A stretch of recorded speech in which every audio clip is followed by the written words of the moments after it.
कल्याण लोकसभेचा गट राखला म्हणजे आपले तिकडचे सगळे कल्याण डोंबिवलीचे पदाधिकारी आहेत ना,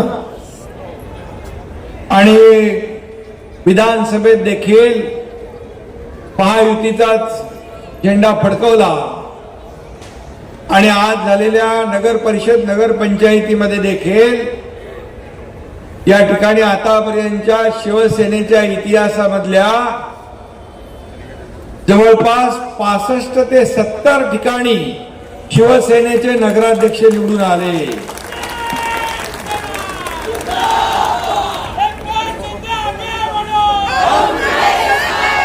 आणि म्हणून मी आपल्या सगळ्यांचं मनापासून अभिनंदन करतो. या महाराष्ट्रातल्या तमाम लाडक्या बहिणींचं अभिनंदन करतो, कारण लाडक्या बहिणींनी लाडक्या भावाला मदत केलेली आहे. ये तो सिर्फ ट्रेलर था, पिक्चर अभी बाकी है. आणि म्हणून मी आपल्याला सांगतो, आपल्याला नकली शिवसेना म्हणणारे आज त्यांची 8वरच गाठ पडली, सिंगल डिजिट मध्ये आले. मला कोणावर टीका करायची नाही, परंतु 2.5 वर्ष काम केलं म्हणून माझ्या लाडक्या बहिणी भावांनी, या महाराष्ट्राच्या मतदारांनी 232 आमदार महायुतीचे निवडून दिले. 232 ऐतिहासिक विजय आतापर्यंतच्या महाराष्ट्राच्या इतिहासातला. त्यानंतर आता दुसरी इनिंग आमची चालू झाली. देवेंद्रजी मुख्यमंत्री, आम्ही टीम म्हणून काम करतोय. आणि आपल्याला मी सांगतो, लोकसभा जिंकली, विधानसभा जिंकली, लोकसभा महायुती, विधानसभा महायुती, आणि आता या ठिकाणी नगरपालिकेत देखील महायुतीचाच बोलबाला झाला. काही ठिकाणी आपण एकत्र लढलो, काही ठिकाणी तू मैमै झालं, काही ठिकाणी मैत्रीपूर्ण लढलो. परंतु मी बघितलं की महाविकास आघाडी कुठं दिसलीच नाही प्रचारामध्ये. महायुती महाविकास आघाडीने कार्यकर्त्यांना वाऱ्यावर सोडून दिलं होतं. राम भरोसे बाई बोलो, राम भरोसे. पण त्यांनी पण, ज्यांनी राम भरोसे सोडलं, ज्यांना वाऱ्यावर सोडलं, त्यांना घरी बसवलं. त्यांचे आकडे बघा किती आहे. या महाविकास आघाडीचे सगळ्यांचे मिळून आकडे बघितले आजचे, तर एकट्या शिवसेनेचे नंबर त्यांच्यापेक्षा जास्ती आहे. मी या ठिकाणी देवेंद्रजींचं देखील अभिनंदन केलं. त्यांनी सगळ्या जागा लढवल्या आणि सगळ्या जागा लढवून नंबर 1 ला भारतीय जनता पक्ष आला. आपण देखील कमी जागा लढवल्या, पण स्ट्राईक रेट आपला सगळ्यात तगडा होता. स्ट्राईक रेट मध्ये नंबर 1 आलो आपण, आणि या महाराष्ट्रामध्ये आपण 2ऱ्या क्रमांकाचा पक्ष. परंतु ज्यांनी इतके वर्ष राजकारण केलं ते घरातून बाहेर आले नाही, आणि म्हणून आज सिंगल डिजिट वर ते राहिले. आत्मपरीक्षण करा, आत्मचिंतन करा. आम्हाला नकली शिवसेना म्हणणारे, आज नकली शिवसेना कोण आणि असली शिवसेना कोण या महाराष्ट्रातल्या जनतेने दाखवून दिलेला आहे. तुम्ही दुसऱ्याची रेष पुसून मोठे होऊ शकत नाही. तुम्हाला तुमची रेष, कामाची रेष मोठी करावी लागेल. मी 2.5 वर्षात, मला आठवत आहे की 2.5 तासापेक्षा जास्ती मी झोपलो नसेल. लोक मला विचारतात, तुम्ही कधी झोपता, कधी जेवता? म्हणजे मी झोपा काढायला नाही, लोकांच्या झोपा उडवायला आलेलो आहे. लोकांच्या झोपा उडवायला आलोय. आणि म्हणून मी आपल्याला एवढंच सांगतो, मला काय मिळाले यापेक्षा महाराष्ट्रातल्या जनतेला काय मिळालं हे बघणारा एकनाथ शिंदे आहे. किती पद आली गेली, वर खाली झाली, तरी सुद्धा या महाराष्ट्रातल्या जनतेच्या, या महाराष्ट्रातल्या करोडो बहिणींचा लाडका भाऊ ही एकनाथ शिंदेला मिळालेली ओळख सगळ्या पदांपेक्षा मोठी आहे. सगळ्या या निवडणुकीत पण दिसलं की पहिले स्वयंपाक करायचा आहे, पाणी भरायचं आहे, महिलांचं सगळं कुटुंबाची जिम्मेदारी असते. पण आता सभेला बघितलं, लाडक्या बहिणींची संख्या तिप्पट असते आणि लाडके भाऊ कमी असतात. पण हे परिवर्तन पाहायला मला मिळालं. आणि शेवटी एकदा आमच्या लाडक्या बहिणींनी ठरवलं की घरी पण कसं फिरवायची चावी त्यांना माहित आहे बरोबर.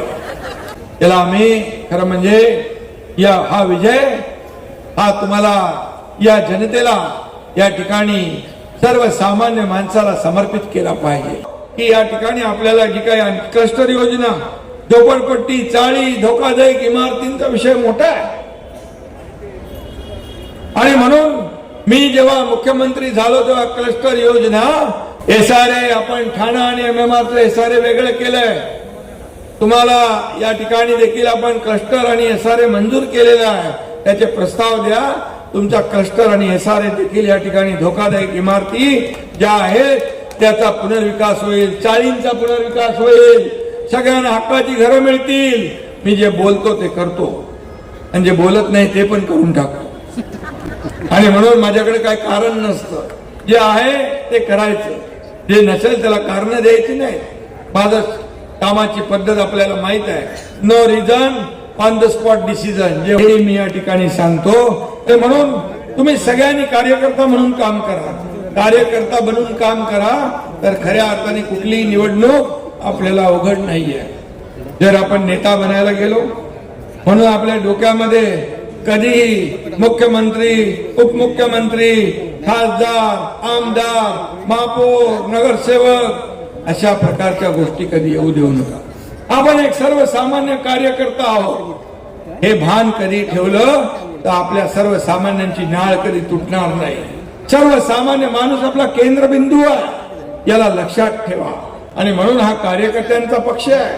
हा इथं कोणी मालक नाही, कोणी नोकर नाही, कार्यकर्त्यांचा सन्मान वाढवणारा पक्ष आहे. म्हणून या पक्षात जो काम करेल तो पुढे जाईल हे मी नेहमी सांगत आलेलो आहे.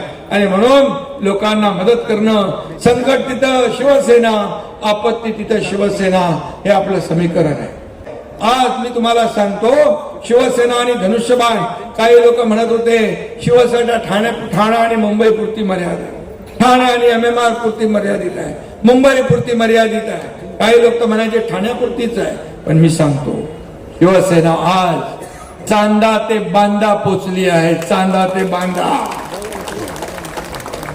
प्रत्येक भागामध्ये शिवसेनेचे नगराध्यक्ष निवडून आले, प्रत्येक रिजन मध्ये, आणि हजारो नगरसेवक निवडून आले.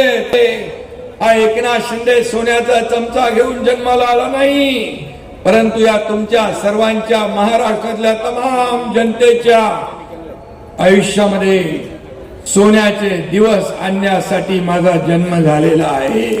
काही ती डीम कन्व्हेन्स झाली नसेल तर डीम कन्व्हेन्सचा कायदा आपण केला. त्यांना देखील न्याय देणार, त्यांना देखील न्याय मिळणार. असली नकली, असली नकली, असली नकली करत होते. आज असली कोण नकली कोण लोकांनी दाखवलेला आहे. असली कोण आणि नकली कोण. अरे काम करणारा माणूस असली असतो, घरात बसणारा नकली असतो. आपला अजेंडा विकास आहे, आपला अजेंडा डेव्हलपमेंट आहे, आपला अजेंडा सर्वसामान्य माणसं यांच्या आयुष्यामध्ये चांगले दिवस आणण्याचा आपला अजेंडा आहे. हा अजेंडा घेऊन जा. तुम्हाला लोक डोक्यावर घेतल्याशिवाय राहणार नाहीत. या ठिकाणी एक एक दिवस महत्वाचा आहे, गाफील राहू नका. आणि तिकीट एकच आहे, तिकीट अर्ध अर्ध फाडून देता येत नाही. कंडक्टर थोडा फाडतो तसं नाही करता येत. तिकीट एकच. पण ज्याला तिकीट मिळणार नाही त्याने असं समजू नये की मी त्या लायकीचा नाही, माझी पात्रता नाही. तोही पात्रतेचा असतो, तोही तुल्यबळ असतो, पण तिकीट एकच असतं. पण आपल्याला मी सांगू इच्छितो ज्याला तिकीट मिळणार नाही त्याच्यासाठी व्यवस्था नियोजन केलेलं आहे. महापालिकेतली पदं आहेत, जिल्हा लेवलची पदं आहेत, आम्ही महामंडळाची सगळी पद बाकी ठेवलेली आहे. अध्यक्ष, उपाध्यक्ष, सदस्य, हजारो पद आहेत. आणि नगरसेवक पेक्षा त्यांना कितीतरी पटीने मान मरातब मोठा आहे. आणि त्यामुळे तिकीट गेलं की सगळं संपलं असा विचार करू नका, असा विचार करू नका. मला काय तिकडून सदस्यसंख्या वाढवली, परिवहनची, शिक्षण मंडळ, नियोजन समिती, काय काय आपण केलेलं आहे. आणि त्यामुळे तुम्हाला मी सांगतो आम्हाला तुमच्या इथले जे कार्यकर्ते आहेत, जे एकदा तिकीट मिळालं, एकदा उमेदवारी जाहीर झाली की स्वतः आपण उमेदवार बनून काम करायचं. ही पद्धत आपली आहे, ही पद्धत आपली आहे. आणि त्यामुळे तुम्ही तिकीट मिळालं नाही मग आता काय माझं होणार, संपलं सगळं, बिलकुल चिंता करू नका. हा एकनाथ शिंदे स्वतःसाठी काय घेणारा नाहीये. हा एकनाथ शिंदे कार्यकर्त्यांसाठीच जगणारा, कार्यकर्त्यांसाठी सगळं आयुष्य वेचणारा. त्यामुळे कार्यकर्ता मोठा करायचा, हा ही जिम्मेदारी एकनाथ शिंदेची आहे.